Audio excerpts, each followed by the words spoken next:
Lei nº 9.613, de 3 de março de 1998.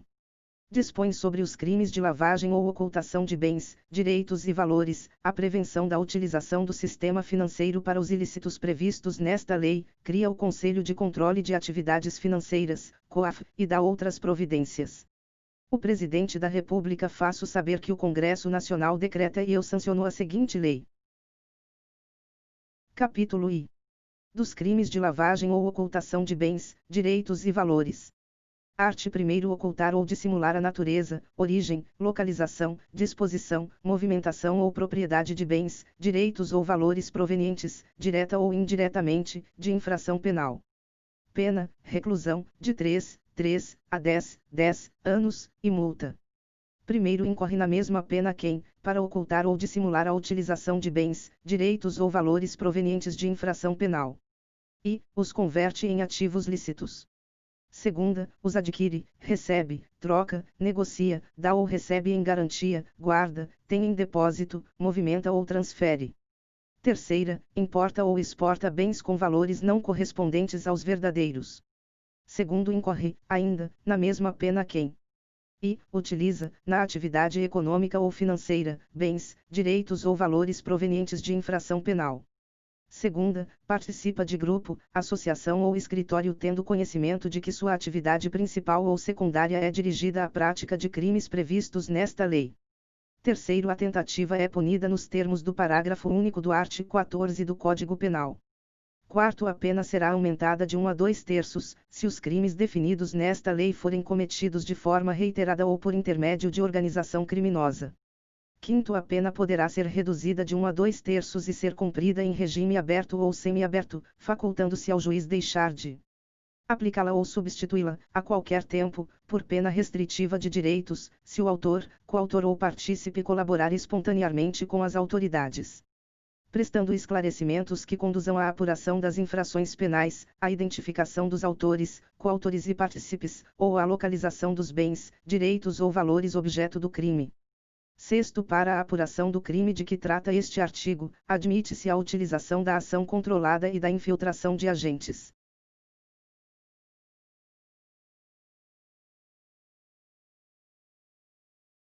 Capítulo 2. Disposições processuais especiais. Art. 2º O processo e julgamento dos crimes previstos nesta lei, e obedecem às disposições relativas ao procedimento comum dos crimes punidos com reclusão, da competência do juiz singular.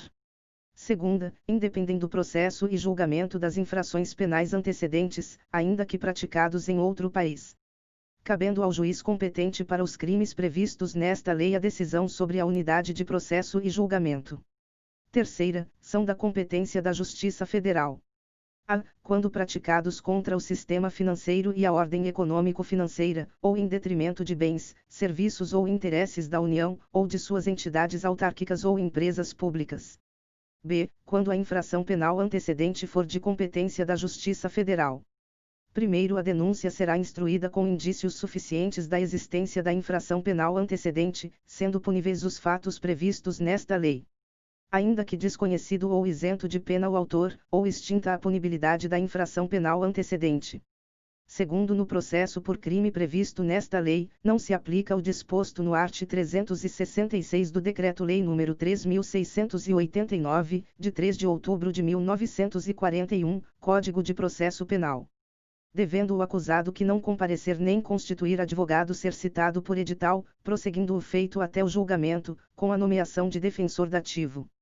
Art. 4º O juiz, de ofício, a requerimento do Ministério Público ou mediante representação do delegado de polícia, ouvido o Ministério Público em 24 horas, havendo indícios suficientes de infração penal, poderá decretar medidas assecuratórias de bens, direitos ou valores do investigado ou acusado, ou existentes em nome de interpostas pessoas, que sejam instrumento, produto ou proveito dos crimes previstos nesta lei ou das infrações penais antecedentes.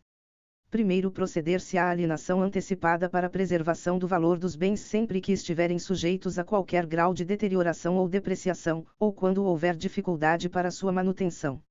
Segundo, o juiz determinará a liberação total ou parcial dos bens, direitos e valores quando comprovada a licitude de sua origem, mantendo-se a constrição dos bens, direitos e valores necessários e suficientes à reparação dos danos e ao pagamento de prestações pecuniárias, multas e custas decorrentes da infração penal.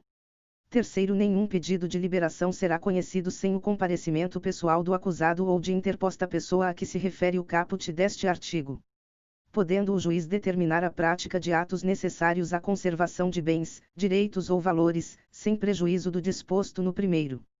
Quarto, poderão ser decretadas medidas assecuratórias sobre bens, direitos ou valores para reparação do dano decorrente da infração penal antecedente ou da prevista nesta lei ou para pagamento de prestação pecuniária, multa e custas. Art. 4-OA. A alienação antecipada para preservação de valor de bens sob constrição será decretada pelo juiz, de ofício, a requerimento do Ministério Público ou por solicitação da parte interessada, mediante petição autônoma, que será autuada em apartado e cujos autos terão tramitação em separado em relação ao processo principal. Primeiro, o requerimento de alienação deverá conter a relação de todos os demais bens, com a descrição e a especificação de cada um deles, e informações sobre quem os detém e local onde se encontram. Segundo, o juiz determinará a avaliação dos bens, nos autos apartados, e intimará ao Ministério Público. Terceiro, feita a avaliação e dirimidas eventuais divergências sobre o respectivo laudo, o juiz, por sentença, homologará o valor atribuído aos bens e determinará sejam alienados em leilão ou pregão, preferencialmente eletrônico, por valor não inferior a 75% da avaliação. Quarto, realizado o leilão, a quantia apurada será depositada em conta judicial remunerada, adotando-se a seguinte disciplina. E, nos processos de competência da Justiça Federal e da Justiça do Distrito Federal. A. Os depósitos serão efetuados na Caixa Econômica Federal ou em instituição financeira pública, mediante documento adequado para essa finalidade. B. Os depósitos serão repassados pela Caixa Econômica Federal ou por outra instituição financeira pública para a conta única do Tesouro Nacional, independentemente de qualquer formalidade, no prazo de 24 horas, e c. Os valores devolvidos pela Caixa Econômica Federal ou por instituição financeira pública serão debitados à conta única do Tesouro Nacional, em subconta de restituição. Segunda, nos processos de competência da Justiça dos Estados. A. Os depósitos serão efetuados em instituição financeira designada em lei, preferencialmente pública, de cada Estado ou, na sua ausência, em instituição financeira pública da União. B. Os depósitos serão repassados para a conta única de cada Estado, na forma da respectiva legislação. Quinto, mediante ordem da autoridade judicial, o valor do depósito, após o trânsito em julgado da sentença proferida na ação penal, será. E, em caso de sentença condenatória, nos processos de competência da Justiça Federal e da Justiça do Distrito Federal, incorporado definitivamente ao patrimônio da União, e, nos processos de competência da Justiça Estadual, incorporado ao patrimônio do Estado respectivo. Segunda, em caso de sentença absolutória extintiva de punibilidade, colocado à disposição do réu pela instituição financeira, acrescido da remuneração da conta judicial. Sexto, a instituição financeira depositária manterá controle dos valores depositados ou devolvidos. Sétimo, serão deduzidos da quantia apurada no leilão todos os tributos e multas incidentes sobre o bem alienado, sem prejuízo de iniciativas que, no âmbito da competência de cada ente da Federação, venham a desonerar bens sob constrição judicial daqueles ônus. Oitavo. Feito o depósito a que se refere o quarto deste artigo, os autos da alienação serão apensados aos do processo principal. Nono, terão apenas efeito devolutivo os recursos interpostos contra as decisões proferidas no curso do procedimento previsto neste artigo. 10. Sobrevindo o trânsito em julgado de sentença penal condenatória, o juiz decretará, em favor, conforme o caso, da União ou do Estado. E, a perda dos valores depositados na conta remunerada e da fiança. Segunda, a perda dos bens não alienados antecipadamente e daqueles aos quais não foi dada destinação prévia, e terceira, a perda dos bens não reclamados no prazo de 90 dias após o trânsito em julgado da sentença condenatória, ressalvado o direito de lesado ou terceiro de boa-fé. 11. Os bens a que se referem os incisos 2ª e 3ª do 10 deste artigo serão adjudicados ou levados a leilão, depositando-se o saldo na conta única do respectivo ente. 12. O juiz determinará ao registro público competente que emita documento de habilitação à circulação e utilização dos bens colocados sob o uso e custódia das entidades a que se refere o caput deste artigo. 13. Os recursos decorrentes da alienação antecipada de bens, direitos e valores oriundos do crime de tráfico ilícito de drogas e que tenham sido objeto de dissimulação e ocultação nos termos desta lei permanecem submetidos à disciplina definida em lei específica.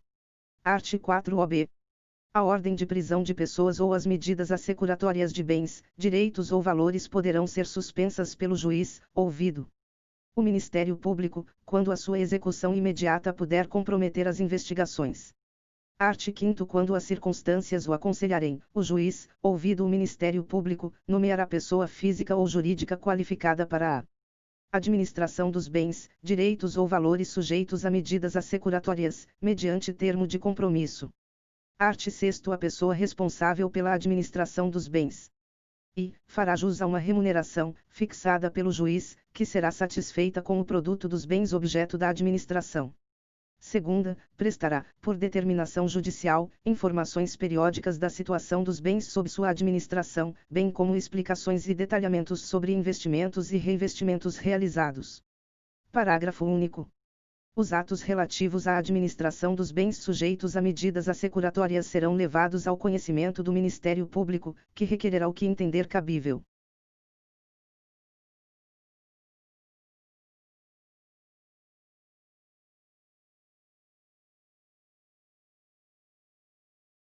Capítulo 3. Dos efeitos da condenação. Art. 7º. São efeitos da condenação, além dos previstos no Código Penal.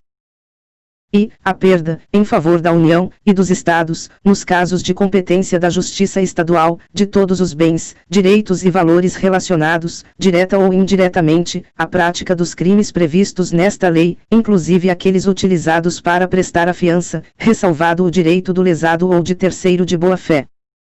Segunda, a interdição do exercício de cargo ou função pública de qualquer natureza e de diretor, de membro de conselho de administração ou de gerência das pessoas jurídicas referidas no art. 9, pelo dobro do tempo da pena privativa de liberdade aplicada. 1. A União e os Estados, no âmbito de suas competências, regulamentarão a forma de destinação dos bens, direitos e valores cuja perda houver sido declarada, assegurada, quanto aos processos de competência da Justiça Federal, a sua utilização pelos órgãos federais encarregados da prevenção, do combate, da ação penal e do julgamento dos crimes previstos nesta lei, e, quanto aos processos de competência da Justiça Estadual, a preferência dos órgãos locais com idêntica função. 2. Aos instrumentos do crime sem valor econômico cuja perda em favor da União ou do Estado for decretada serão inutilizados ou doados a museu criminal ou a entidade pública, se houver interesse na sua conservação. Capítulo 4. Dos bens, direitos ou valores oriundos de crimes praticados no estrangeiro. Art. 8-O.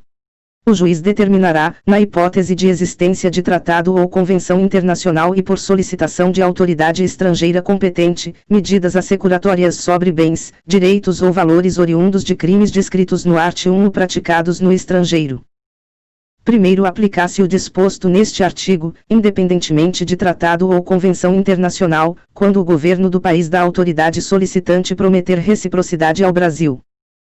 2. Na falta de tratado ou convenção, os bens, direitos ou valores privados sujeitos a medidas assecuratórias por solicitação de autoridade estrangeira competente ou os recursos provenientes da sua alienação serão repartidos entre o Estado requerente e o Brasil, na proporção de metade, ressalvado o direito do lesado ou de terceiro de boa-fé. Capítulo V.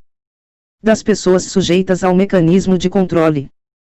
Art. 9. Sujeitam-se às obrigações referidas nos ARTS 10 e 11 as pessoas físicas e jurídicas que tenham, em caráter permanente ou eventual, como atividade principal ou acessória, cumulativamente ou não. E, a captação, intermediação e aplicação de recursos financeiros de terceiros, em moeda nacional ou estrangeira. Segunda, a compra e venda de moeda estrangeira ou ouro como ativo financeiro ou instrumento cambial. Terceira, a custódia, emissão, distribuição, liquidação, negociação, intermediação ou administração de títulos ou valores mobiliários. Parágrafo único. Sujeitam-se às mesmas obrigações. e as bolsas de valores, as bolsas de mercadorias ou futuros e os sistemas de negociação do mercado de balcão organizado. Segunda, as seguradoras, as corretoras de seguros e as entidades de previdência complementar ou de capitalização. Terceira, as administradoras de cartões de credenciamento ou cartões de crédito, bem como as administradoras de consórcios para a aquisição de bens ou serviços. Quarta, as administradoras ou empresas que se utilizem de cartão ou qualquer outro meio eletrônico, magnético ou equivalente, que permita a transferência de fundos. V. As empresas de arrendamento mercantil, leasing, as empresas de fomento comercial, factoring, e as empresas simples de crédito, ESC. Sexta, as sociedades que efetuem distribuição de dinheiro ou quaisquer bens móveis, imóveis, mercadorias, serviços, ou, ainda, concedam descontos na sua aquisição, mediante sorteio ou método assemelhado. Sétima, as filiais ou representações de entes estrangeiros que exerçam no Brasil qualquer das atividades listadas neste artigo, ainda que de forma eventual. Oitava, as demais entidades cujo funcionamento dependa de autorização de órgão regulador dos mercados financeiro, de câmbio, de capitais e de seguros. Nona, as pessoas físicas ou jurídicas, nacionais ou estrangeiras, que operem no Brasil como agentes, dirigentes, procuradoras, comissionárias ou por qualquer forma representem interesses de ente estrangeiro que exerça qualquer das atividades referidas neste artigo. X. As pessoas físicas ou jurídicas que exerçam atividades de promoção imobiliária ou compra e venda de imóveis. 11. As pessoas físicas ou jurídicas que comercializem joias, pedras e metais preciosos, objetos de arte e antiguidades.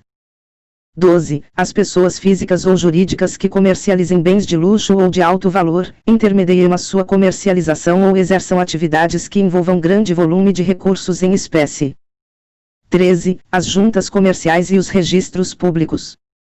14. As pessoas físicas ou jurídicas que prestem, mesmo que eventualmente, serviços de assessoria, consultoria, contadoria, auditoria, aconselhamento ou assistência, de qualquer natureza, em operações a. De compra e venda de imóveis, estabelecimentos comerciais ou industriais ou participações societárias de qualquer natureza. B. De gestão de fundos, valores mobiliários ou outros ativos. C. De abertura ou gestão de contas bancárias, de poupança, investimento ou de valores mobiliários. D. De criação, exploração ou gestão de sociedades de qualquer natureza, fundações, fundos fiduciários ou estruturas análogas. I. Financeiras, societárias ou imobiliárias, e F. De alienação ou aquisição de direitos sobre contratos relacionados a atividades desportivas ou artísticas profissionais. 15. Pessoas físicas ou jurídicas que atuem na promoção, intermediação, comercialização, agenciamento ou negociação de direitos de transferência de atletas, artistas ou feiras, exposições ou eventos similares. 16. As empresas de transporte e guarda de valores. 17. As pessoas físicas ou jurídicas que comercializem bens de alto valor de origem rural ou animal ou intermediem a sua comercialização, e 18. As dependências no exterior das entidades mencionadas neste artigo, por meio de sua matriz no Brasil, relativamente a residentes no país. Capítulo 6. Da identificação dos clientes e manutenção de registros. Art. 10. As pessoas referidas no art. 9. E identificarão seus clientes e manterão cadastro atualizado, nos termos de instruções emanadas das autoridades competentes. Segunda, manterão registro de toda transação em moeda nacional ou estrangeira, títulos e valores mobiliários, títulos de crédito, metais, ou qualquer ativo passível de ser convertido em dinheiro, que ultrapassar limite fixado pela autoridade competente e nos termos de instruções por esta expedidas. Terceira, deverão adotar políticas, procedimentos e controles internos, compatíveis com seu porte e volume de operações, que lhes permitam atender ao disposto neste artigo e no art. 11, na forma disciplinada pelos órgãos competentes. Quarta, deverão cadastrar-se e manter seu cadastro atualizado no órgão regulador ou fiscalizador e, na falta deste, no Conselho de Controle de Atividades Financeiras, COAF, na forma e condições por eles estabelecidas. V. Deverão atender às requisições formuladas pelo COAF na periodicidade, forma e condições por ele estabelecidas, cabendo-lhe preservar, nos termos da lei, o sigilo das informações prestadas. Primeiro, na hipótese de o cliente constituir-se em pessoa jurídica, a identificação referida no inciso I deste artigo deverá abranger as pessoas físicas autorizadas a representá-la, bem como seus proprietários. Segundo, os cadastros e registros referidos nos incisos I e segunda deste artigo deverão ser conservados durante o período mínimo de 5 anos a partir do encerramento da conta ou da conclusão da transação, prazo este que poderá ser ampliado pela autoridade competente. Terceiro, o registro referido no inciso 2º deste artigo será efetuado também quando a pessoa física ou jurídica, seus entes ligados, houver realizado, em um mesmo mês calendário, operações com uma mesma pessoa, conglomerado ou grupo que, em seu conjunto, ultrapassem o limite fixado pela autoridade competente. Art. 10-A. O Banco Central manterá registro centralizado formando o Cadastro Geral de Correntistas e Clientes de Instituições Financeiras, bem como de seus procuradores. Capítulo 7. Da comunicação de operações financeiras. Art. 11. As pessoas referidas no art. 9. E dispensarão especial atenção às operações que, nos termos de instruções emanadas das autoridades competentes, possam constituir-se em sérios indícios dos crimes previstos nesta lei, ou com eles relacionar-se. Segunda, deverão comunicar ao COAF, abstendo-se de dar ciência de tal ato a qualquer pessoa, inclusive aquela a qual se refira a informação, no prazo de 24 horas, a proposta ou realização. A. De todas as transações referidas no inciso 2º do art. 10, acompanhadas da identificação de que trata o inciso I do mencionado artigo, e B. Das operações referidas no inciso I. Terceira, deverão comunicar ao órgão regulador ou fiscalizador da sua atividade ou, na sua falta, ao COAF, na periodicidade, forma e condições por eles estabelecidas, a não ocorrência de propostas, transações ou operações passíveis de serem comunicadas nos termos do inciso 2º. Primeiro, as autoridades competentes, nas instruções referidas no inciso I deste artigo, elaborarão relação de operações que, por suas características, no que se refere às partes envolvidas, valores, forma de realização, instrumentos utilizados, ou pela falta de fundamento econômico ou legal, possam configurar a hipótese nele prevista. Segundo, as comunicações de boa-fé, feitas na forma prevista neste artigo, não acarretarão responsabilidade civil ou administrativa. 3. O COAF disponibilizará as comunicações recebidas com base no inciso 2º do caput aos respectivos órgãos responsáveis pela regulação ou fiscalização das pessoas a que se refere o art. 9. Art. 11. As transferências internacionais e os saques em espécie deverão ser previamente comunicados à instituição financeira, nos termos, limites, prazos e condições fixados pelo Banco Central do Brasil. Capítulo 8. Da responsabilidade administrativa. Art. 12.